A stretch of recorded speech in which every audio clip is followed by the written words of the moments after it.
नाम है bond, electoral bond, और मैं पॉलिटिकल पार्टियों पर जम के पैसा उड़ाता हूँ। 1349 करोड़ के इलेक्टोरल बॉन्ड्स, इतना ज्यादा पैसा एक अकेली लॉटरी कंपनी ने तमाम राजनीतिक पार्टियों पर चोरी छिपे लुटाए।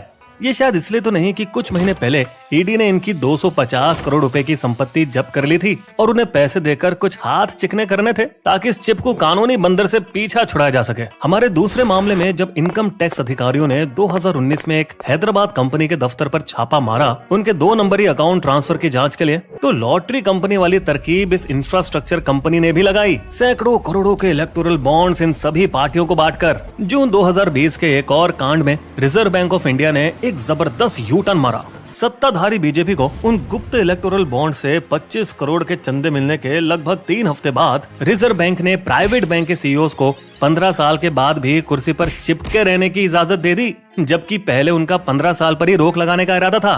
क्यों? क्योंकि इस नियम से खास प्राइवेट बैंक के सीईओ का फायदा हो रहा था, जो 17 साल से पद पर जमकर बैठा था और अपने कार्यकाल को 3 साल और बढ़ाने की होड़ में था। पहले 2 मामलों में 2 अनजान, अनसुनी और संदिग्ध कंपनियां हैं जो पार्टियों को इलेक्टोरल बॉन्ड्स के जरिए चंदा देने वाली सबसे बड़ी डोनर निकली। और इन दोनों कंपनियों को चलाते हैं 2 शातिर शख्स, लॉटरी के राजा सैंटियागो मार्टिन और इंफ्रास्ट्रक्चर टाइकून पीपी रेड्डी, जिन दोनों ने जीरो से अपना साम्राज्य खड़ा किया। और तीसरा शाना है उदय कोटक, एक हाई फाई अरबपति बैंकर जिसकी नेटवर्थ 1200 करोड़ है, जिसने अपने फायदे के लिए आरबीआई की नीतियों को खूब आड़ा टेढ़ा घुमाया। जब से इन इलेक्टोरल बॉन्ड स्कीम का जन्म हुआ है पिछले 5 सालों में, तब से सैकड़ों कंपनियों ने एरी गैरी सी पर कई नामी गिरामी ने भी लगभग 1200 करोड़ रुपए पार्टियों को गुप्त तरीके से चंदे में दिए हैं, जिसमें जाहिर तौर पर बीजेपी सबसे बड़ी हिस्सेदार है। पर कई छोटी पार्टियां जैसे टीएमसी और डीएमके को भी अच्छा खासा चंदा मिला अपने राज्य में ताकतवर होने के चलते। चेन्नई से कोसों दूर भारत के उत्तर पश्चिमी कोने में मणिपुर के मोरह शहर में 3500 तमिलों का एक छोटा समुदाय रहता है, जो कि बच निकल आए थे बर्मा में जनरल ने विन की कमान में हो रहे जुल्मों से और फिर 1964 में वहीं बस गए। उनमें से एक नौजवान सैंटियागो मार्टिन, जो पड़ोस के म्यांमार में मजदूरी कर रहा था, ने 1980 में अपनी खटारा जिंदगी से उबरकर वापस अपने शहर कोयम्बतूर आया और एक चाय की टपरी पर काम करने लगा,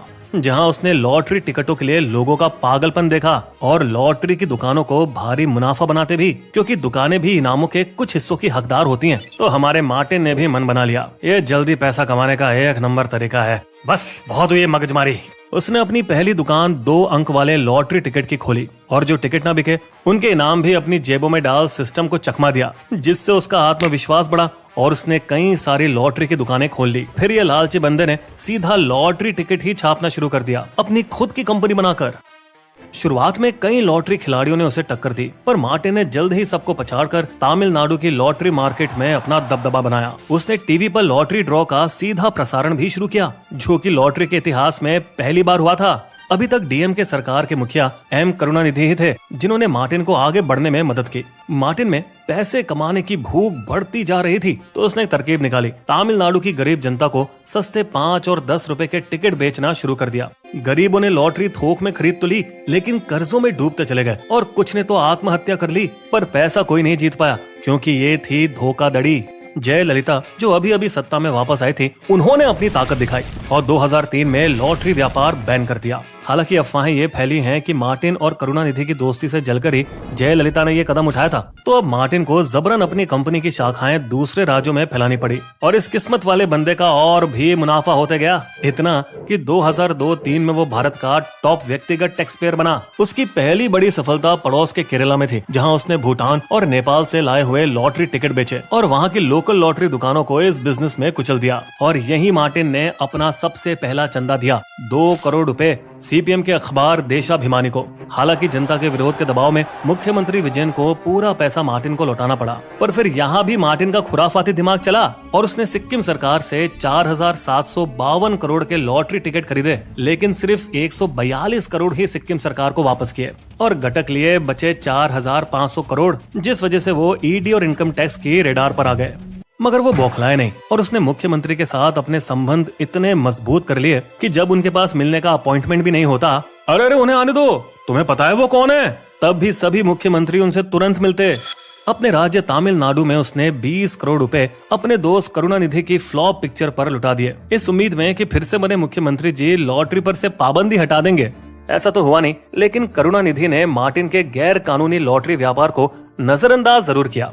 लेकिन ये सब कुछ और करुणानिधि से दोस्ती उसे फिर महंगी पड़ी जब 2011 में AIADMK की सरकार सत्ता में वापस आई और जल कुकड़ी जयललिता ने उस पर जमीन हड़पने, अवैध लॉटरी और धोखाधड़ी के 14 मामले ठोक डाले और उसको 2011-12 के बीच 8 महीनों तक कई सारी अलग अलग जेलों के चक्कर लगवाए।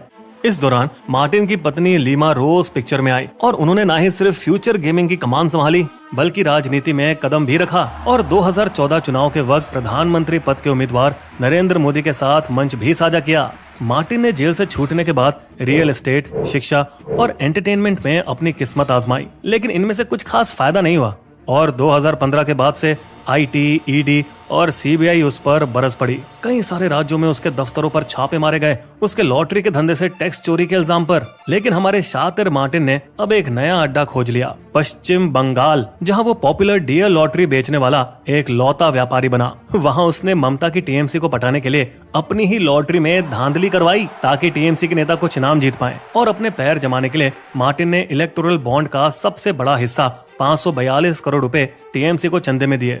एक और राज्य जहां वो घुसना चाहता था वो था आंध्र प्रदेश, जहां उसने अपने इलेक्टोरल बॉन्ड का तीसरा सबसे बड़ा हिस्सा 149 करोड़ रुपए जगन मोहन रेड्डी को दे डाले और रेड्डी को लॉटरी पर से बैन हटाने के लिए लगभग मना ही लिया, लेकिन रेड्डी के सलाहकारों ने उन्हें रोक दिया। नहीं सर, इनसे महिला वोटरों की नजर में आपकी छवि खराब हो जाएगी। मार्टिन ने आज भी अपने दोस्त करुणानिधि के बेटे और तमिलनाडु के मुख्यमंत्री स्टालिन को समर्थन देना जारी रखा है, 509 करोड़ रुपए देकर, जो कि उसके बॉन्ड का दूसरा सबसे बड़ा हिस्सा था। पर ED अभी भी मार्टिन के पीछे है, जिसने पिछले साल मई में उसकी 457 करोड़ की संपत्ति जब्त की थी उसके सिक्किम सरकार के पैसे खाने वाले धोखाधड़ी मामले में। लेकिन वो फिर भी गिरफ्तार नहीं हुआ, कहीं इसलिए तो नहीं कि उसने 100 करोड़ रुपए बीजेपी को भी खिलाए 2021 तमिलनाडु विधानसभा चुनाव के दौरान। या हो सकता है वो इस बात का फायदा उठा रहा हो कि उसके परिवार वाले भी कई अलग अलग राजनीतिक पार्टियों से जुड़े हुए थे।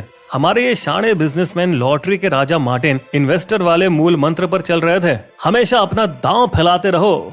कुछ ऐसी ही ऊंची उड़ान की कहानी हमारे दूसरे सबसे बड़े इलेक्टोरल बॉन्ड के डोनर PP रेड्डी की भी है, जो आंध्र प्रदेश में एक किसान के बेटे हुआ करते थे, लेकिन हमेशा अपनी किस्मत बदलने का सपना देखते हैं। 1989 में उन्होंने मात्र 5 लाख रुपए जुटाकर पाइप बनाने के लिए एक छोटा सा शेड डाला हैदराबाद के बालानगर में।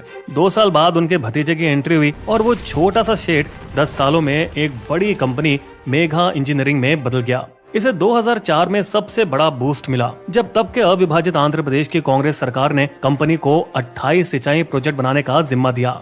हालांकि मेघा पर सबसे बड़ी कृपा KCR की BRS की थी, जिसे 1 लाख करोड़ के कालेश्वरम लिफ्ट इरिगेशन प्रोजेक्ट के जरिए मेघा ने करोड़ों अपनी जेब में डाले, पर वो इससे आखिरकार IT विभाग के जाल में उलझ गए टैक्स पेयरों के पैसों को हड़पने के आरोप पर। फिर जांच से बचने के लिए उसने 195 करोड़ तेलंगाना की BRS सरकार और 100 करोड़ कांग्रेस को खिलाए, जिनके बूते उन्हें 2020 में एक और बड़ा कॉन्ट्रैक्ट मिला कश्मीर और कारगिल के बीच जोजिला टनल बनाने का। भले ही काम धीरे चला, पर 12,000 फीट की ऊंचाई पर बन रहे इस अचंभे टनल की मदद से वो union road minister Nitin Gadkari की अच्छी किताबों में आ गए। मेघा बहुत ही किफायती ढंग से इस मुश्किल प्रोजेक्ट पर काम कर रही है। मेघा का बीजेपी के साथ रिश्ता और मजबूत हो गया जब उसने 159 करोड़ के बॉन्ड बीजेपी के नाम किए और बदले में बीजेपी ने कई सारे रिफाइनरी प्रोजेक्ट मेघा के हवाले कर दिए।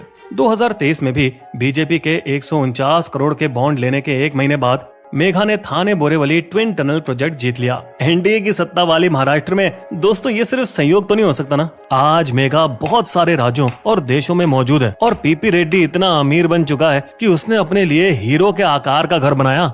इलेक्टोरल बॉन्ड से जुड़ा तीसरा बड़ा विवाद उदय कोटक और उसके बहुत ज्यादा सफल बैंक कोटक महिंद्रा को लेकर है। चलिए समझते हैं। उर्जित पटेल RBI के पिछले गवर्नर उदय कोटक पर दबाव डालते रहे कि वो बैंक में अपना शेयर 37% से घटाकर 15% कर दे नियमों के अनुसार, लेकिन ढीठ उदय कोटक ने सिर्फ 26% तक ही घटाया तो मामला बिगड़ गया और दिसंबर 2018 में कोटक RBI को घसीटकर कोर्ट ले गया। लेकिन फिर 1 साल बाद नए RBI गवर्नर शक्तिकांता दास ने कोर्ट के बाहर बैंक के साथ अचानक समझौता कर लिया। भाई मेरे को ना तेरा 26% शेयर चलेगा, और बिना कोई सफाई पेश किए सभी प्राइवेट बैंक के लिए कानून भी बदल दिए। तो सवाल है कि RBI का दिल क्यों बदला कोटक और बाकी बैंकों के लिए प्यार की तरफ। असल में इस समझौते के कुछ हफ्ते पहले कोटक की प्राइवेट फर्म ने 35 करोड़ रुपए के इलेक्टोरल बॉन्ड्स खरीदे थे, जिसे बीजेपी ने बस 8 दिन पहले ही बना लिया था।